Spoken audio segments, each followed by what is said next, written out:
The real campers of Shallow Lake have arrived, and all I gotta say is, don't get me started. Kristen here, and today we're talking about High School Musical, the series, Season 3, Episode 5. And in order to keep the show going and add some more drama to the production of Frozen, the Wildcats go the reality show route, channeling their inner Real Housewives. So this was a fun episode because it was like they were casting a show within a show within a show. So they were casting themselves as these real campers of Shallow Lake. You got Courtney as the judgy one, Ricky the jilted ex, Ashlyn, the one with the dark past, Maddox, the crier, EJ, the guy who's here for all the wrong reasons, Gina, the one with the catchphrase, don't get me started, Val, the shrink, Jet, the bad boy, and Carlos, the instigator. So this was a lot of fun. I think if you're a fan of reality shows and you kind of get the formula, like, you could really see what they were trying to do. What a baby!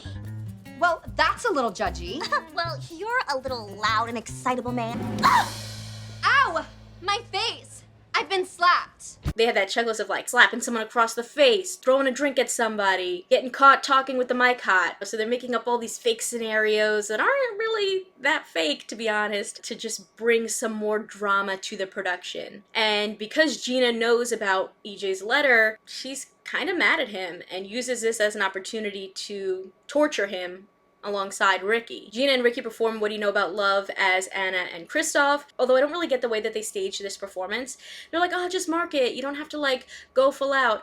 And yet most of the blocking was, like, backstage. How are people in the audience that would be watching Frozen even see what's going on, you know what I mean? And it just felt like they were being really flirty, but, you know, if the blocking calls for this, why is everyone acting so awkward? So maybe they weren't doing what was staged for them. And Gina opens up about just how she feels like she and EJ are having, like, completely different summers. And I do think that he needs to open up with her more, but I do think that she's also being maybe a little bit too upset about something that was like a letter from his dad. Okay, I know the whole reindeer costume was upsetting, but are you mad at me about something?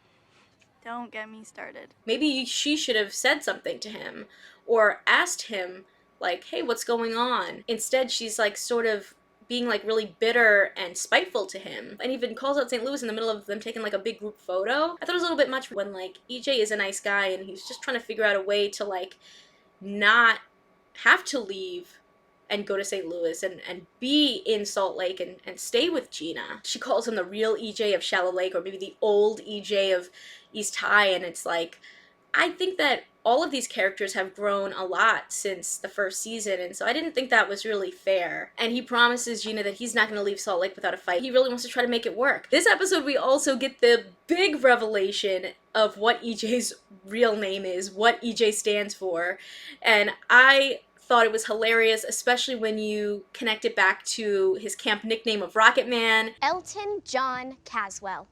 I am so disappointed in you. Wait, that's what EJ stands for? Rocket Man. Elton John Caswell. I loved that. I thought that was hilarious. So now we know what it stands for, and it makes a lot of sense. This episode, we also have, like, a bigger public fight between Maddox and Jet. We learn that Jet was forced to go to camp because he was expelled from school, and just the issues that the two of them have together, including him accidentally outing her. And heck, Jet, why don't you explain why you told Mom and Dad about me and Madison when you found her texts in my phone? Explain that. Jet and Maddox are siblings? And it does seem like that was a mistake. We get to have that big original song for Jet called Right Place, where it seems like he's made a lot of mistakes that he didn't necessarily mean to make when it comes to his sister, and that his heart is in the right place. It's a very emotional song, and you also get to see some little flashes to Jet and Maddox when they were kids and maybe got along better. That was a really meaningful and emotional moment. My favorite song of the season, I can't pick favorites, but Adrian Lyles sings a song that I think is going to break the internet. You can see that Jet does want to change and does want to make things right with his sister, but will he be able to? I also really liked that moment sort of happened because Ricky was telling Jet, what do you do when you can't find the words? Us theater kids, we sing. And I thought that was a nice moment. The two of them have really been bonding over the course of the season. Speaking of Ricky, he's the one who ends up having the hot mic moment where he is caught on camera telling Carlos that he actually does have a crush on Gina. And that's gonna be in the documentary now! The camera guy, man, he was really sneaking around there. I didn't think that he was gonna be doing some, like, hidden camera work. That was wild. So I think that revelation is you know, gonna mean a lot moving forward. I'm curious if we're gonna actually see any moments of the documentary airing and maybe seeing Gina's reaction to that. In the final moments of this episode, EJ is clearly very overwhelmed and he makes a phone call. It seems like he's asking someone for help, asking them to come to the camp.